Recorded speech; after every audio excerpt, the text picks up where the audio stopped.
Trial for a crime Democrats can't name is now in the hands of a liberal Manhattan jury.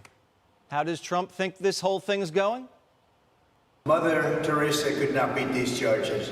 These charges are rigged. The whole thing is rigged. You have a trial like this where the judge is so conflicted he can't breathe. He's got to do his job. And it's not for me, that I can tell you. It's a disgrace. And I mean that. Mother Teresa could not beat those charges. Half hours, this jury's already deliberated longer than the OJ jury. But Biden must be happy because that's 4.5 hours that Trump can't campaign in the Bronx. The jury resumes deliberations tomorrow at 9:30, and like the rest of us, they're confused. They asked Judge Merchan to reread them what the case was about, and Judge Merchan finally told the jury what the crimes were. Are you ready? There's 3: a federal campaign violation, the creation of false records, and a tax violation. Now, we knew about the false records charge, although I didn't know how marking legal expense for paying a lawyer is a crime.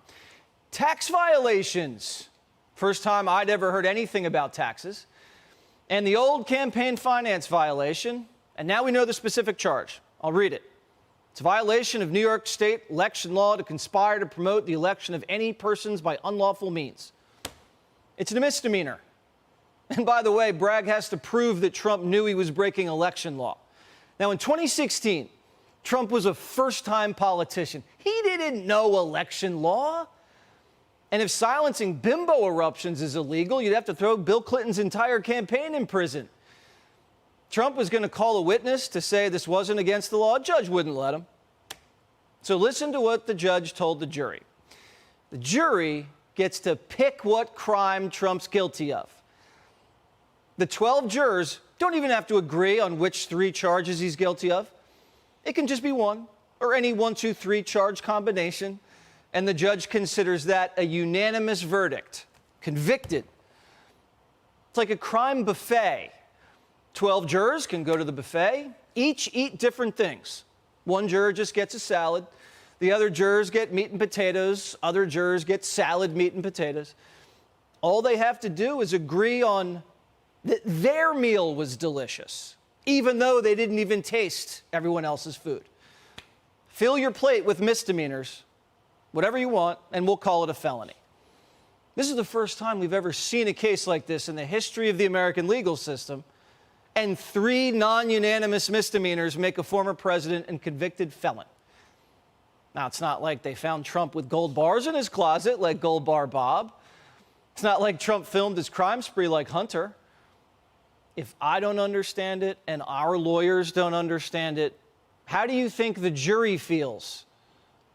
The jury must be overwhelmed. I mean, to have all of these instructions just read to them without them getting a copy is going to be overwhelming for them. And also, it's crazy that the lawyers were not able to discuss the instructions in their closings yesterday. They weren't able to do that yesterday, which I find bizarre. The judge sent 12 Manhattan jurors to deliberate on the fate of the former president with a new crime and no guidance. A couple of these jurors went in there admitting they don't like Trump. How are they supposed to be fair if the crime isn't clear? You can't. That's the point. It's all emotion. This case was designed to be confusing. It's why they made it about sex and the election and never touched on the actual law. It played right into the jury's biases and stereotypes. Dismissed jurors were telling us this weeks ago, remember?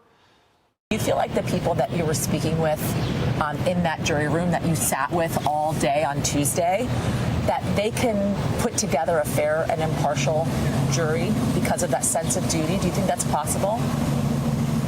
I'm not sure about that. Really, why? You know, everybody has biases and, you know, stereotypes in their minds. The jury has 2 lawyers on it who work in Manhattan corporate law firms with DEI all over their websites. They know the charges are Frankenstein. They went to law school. They know better.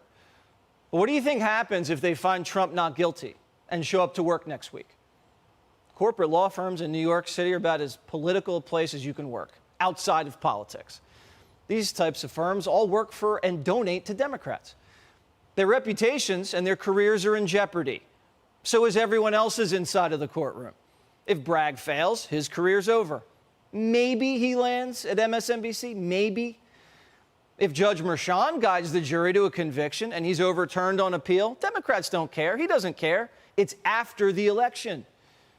Merchan will be a hero in liberal law circles, and his daughter, a Democrat consultant, will get filthy rich. There's something very fishy about how Judge Merchan came to preside over this case. There are 24 sitting judges who were supposed to be randomly selected from to take this case. Judge Merchan wasn't even on the list of judges. He's an acting judge. And he's not just a Biden donor. Judge Merchan donated to the Progressive Turnout Project and to an organization called Stop Trump. And he never recused himself. Judge Merchan was allegedly randomly selected for the Trump hush money case, the Trump organization fraud case, and for the Steve Bannon case. This is almost statistically impossible that an acting judge, not within the pool of sitting judges, who happens to be a Stop Trump donor, is randomly selected to all three of these Trump cases within the same year. It's probably another conspiracy theory. Just like the resistance left fell in love with Fauci, Mueller, and Avenatti, they now have a man crush on Merchan.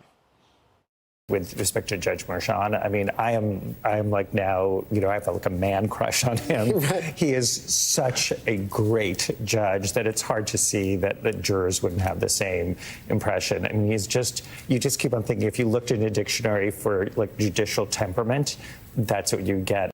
Judicial temperament, he kicked everybody out of a courtroom so he could yell at a defense witness who rolled his eyes, and then threatened to throw the former president of the United States in jail for talking. The judge is throwing a tantrum inside the courthouse, and the sitting president sends actors to throw tantrums outside the courthouse. He let a porn star suggest she was sexually assaulted and then told the jury, oops, pretend you didn't hear that. And then let Michael Cohen sell the jury anti-Trump T-shirts from the witness stand. No one knows what the heck is going on. The confusion is nobody knows what the crime is because there's no crime. Nobody knows what the crime is. The DA didn't name the crime. They don't know what the crime is. That's what the problem is. It's a disgrace. This thing ought to be ended immediately. The judge ought to end it and save his reputation. The defendant has a constitutional right to know the crime he's being charged with. You can't tell him on the last day, and you can't tell the jury the crime on the last day either. And if the judge, witnesses, and the crowd can't control their emotions, how can we expect the jury to put their emotions aside and use reason to decide this case? Click here to subscribe to the Fox News YouTube page to catch our hottest interviews and most compelling analysis. You won't get it anywhere else. You need to watch this if you struggle with feeling heard. What's something people don't know about unlocking their desires? It's simpler than you think. Picture this. New York, rush hour, everybody's hustling, but sometimes you just gotta stop and ask for what you want. Jesus laid it out pretty clear. Ask and it's yours. Seek and you'll find. Knock and that door's gonna swing wide open. Now, I ain't talking about whispering into the wind here. I'm talking about the kind of asking with conviction, the kind of seeking like it's Black Friday at Macy's, and the kind of knocking that says, hey, I mean business. So what's the real secret? It's all about taking action with a capital A. You gotta be bold, you gotta be persistent, and most importantly, you gotta believe it's already yours. That's not just spirituality, that's street smart wisdom right there. So next time you're aiming for something, remember, just ask, seek, knock. And hey, don't just stand there, go get what you want.